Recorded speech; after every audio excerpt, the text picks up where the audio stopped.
Welcome to the deep dive. We sift through source material to find insights you can actually use. And today, we're tackling something really common, that feeling some learners get, feeling very sad, even afraid of speaking English. Yeah, especially when friends or, well, let's be honest, sometimes critics laugh at me all the time because of, quote, poor English. There's a huge barrier. It really is. It can just shut down progress completely. But what's interesting in our sources today isn't just, feel better advice. It's a specific, practical fix. Right? A structural starting point. The idea seems to be you don't need perfect fluency right now. What you need is a base, a solid one. Exactly. And that base, according to the material, is the simple present tense. So our mission for this dive, Mm-hmm. figure out why. Why this 1/10 is called the foundation of English. And crucially, what simple things you can do, like today, to build confidence and ditch that shyness. Let's get into it. Okay, so looking at the feelings people shared in the sources, it's always variations on I try to speak, but I make mistakes. And you hear the standard advice, oh, don't feel shy. But then reality hits. My friends laugh. Huh. How do you actually deal with that cycle? Well, the sources are surprisingly direct here. They kind of cut through the grammar for a second and go straight for the psychology. Oh, how so? The advice is blunt.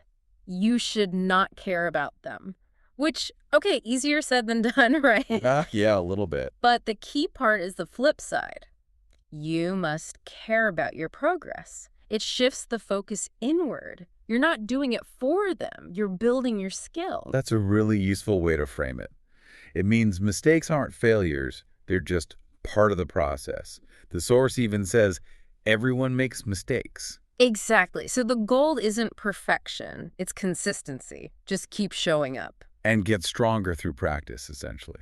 Practice makes you strong, as they put it. Precisely. And the easiest, quickest way to feel that strength, to get some wins on the board, focus just on the simple present tense.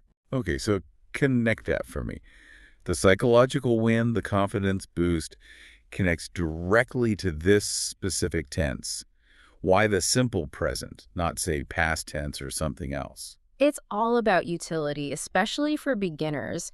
You need to communicate basic things now. The Yeah. sources keep saying the simple present is very important because we use it constantly, every day. All right. It's how we talk about daily life. Think of it like the core of conversation. Master this, and you've suddenly unlocked a huge chunk of necessary everyday talk. It's the path of least resistance to describing who you are and what you do. No complicated verbs yet, just simple statements. You got it.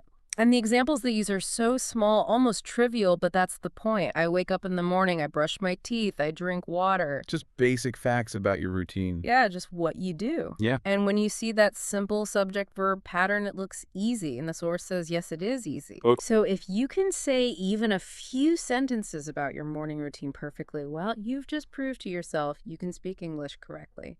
That little win. That's how you start chipping away at the shyness. All right, so we've got the confidence angle, starting small, getting quick wins.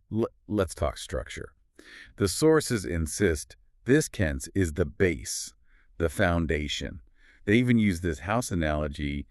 Without it, English kind of falls. Yeah, the house analogy is pretty spot on, actually, because almost every other tense relates back to the present form of the verb somehow. Or, it assumes you understand what present even means in the first place. Okay. So if we look at why it's the foundation, it serves four really key functions. And beginners need these functions right away because so much daily talk is in simple present. Makes sense. Let's break them down. The first one seems the most obvious, the one for building that initial confidence. Yeah. Talking about daily life and habits. Right. This is your routine, what you do again and again. I wake up at 7, I drink tea, I go to the office. You're describing your regular pattern. So mastering this means you can immediately tell people about your life, what you consistently do. Exactly. It's communicating stability. Then, moving on, the second function, this one's about permanence. Stating facts and truths. Ah, things that are just always true. Yep. Things that don't change no matter when you're speaking. General realities about the world, the classic examples. The sun rises in the east. Or water boils at 100 degrees Celsius. Exactly. You use the simple present for these constant, unchanging truths. Science, common sense, basic facts, it covers a lot. Okay, that's clear.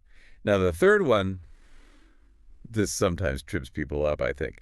Using simple present for the future, for timetables and scheduled future events.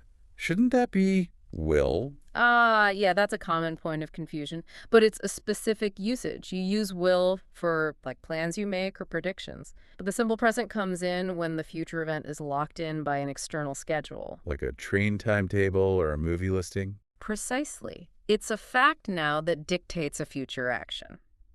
So, the train leaves at 9:00, or the movie starts at 6:00.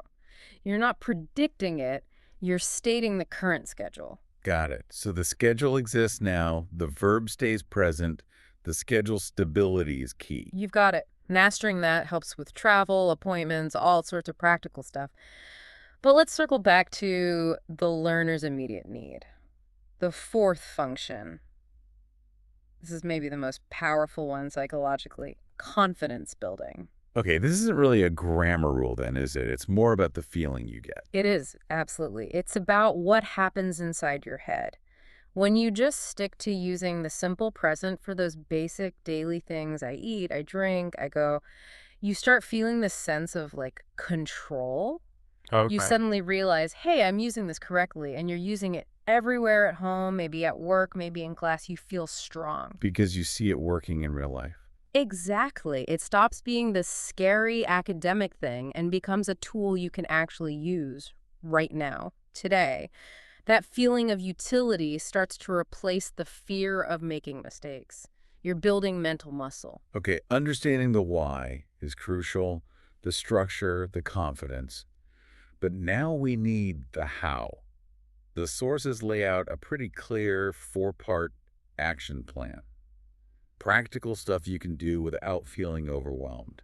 Yeah, and these methods are designed to hit all the key learning pathways, speaking, reading, listening, writing, but in a low-pressure way. It's about minimizing that fear factor. Right, so method 1 is speaking and dialogue.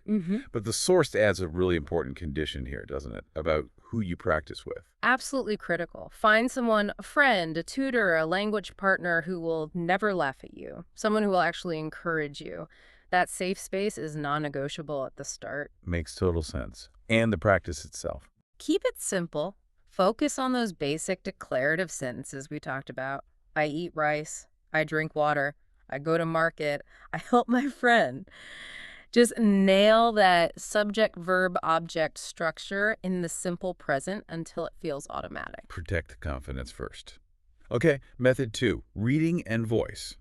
And the detail here was, you must read aloud, not silently. Yeah, that's key. Because reading silently just works on your comprehension. Reading aloud actually helps you speak. How so? It's physical practice. You're making your mouth, your tongue form the English sounds, get the rhythm, reading short stories, poems, whatever, aloud every day. It connects the written word to the spoken sound and builds fluency. Okay, physical practice. Got it. Method 3 moves to listening and subtitles.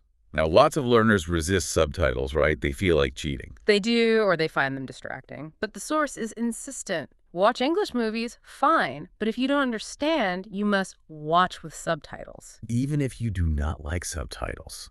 Even then, think of them as training wheels. Scaffolding. They connect that fast, maybe confusing stream of spoken English directly to the written words. Sound and meaning, linked right there. So it bridges the gap between just hearing noise and actually understanding. Exactly. It's a temporary tool, but really high impact for learning. And then method 4 brings it back to solidifying the rules. Writing and structure. Right, the quiet practice. Keeping a diary, a notebook, making that commitment, write about my day every night. The act of writing helps English because it forces you to slow down. You have to consciously think about the grammar. Yeah, you check your verb forms, you make sure that simple present structure is correct, you're reinforcing the rules you've been practicing orally. Okay, 4 methods. Safe speaking, reading aloud, listening with subtitles, daily writing. If you had to boil all that down to one single action someone could take, like starting today, what would it be? The sources are really concrete on this. It's a daily task. Make 10 sentences every day. Just 10. But Yeah. you have to speak them aloud. That's the fluency part. And you have to write them in notebook. That's reinforcing the grammar. Do that consistently, and that feeling of being afraid starts to shift. You start feeling competent. Hashtag, tag, tag, outro. So when you put it all together, the simple present tense really is this master key, isn't it? It lets you handle daily habits, state facts, deal with schedules, and maybe most importantly, it builds that core confidence. Right. And using those practical methods, the safe speaking partner, reading out loud, using subtitles strategically, that daily writing habit, that's how you take the theory and make it real.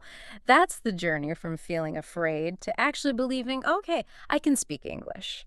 And it's worth remembering that core instruction from the source material.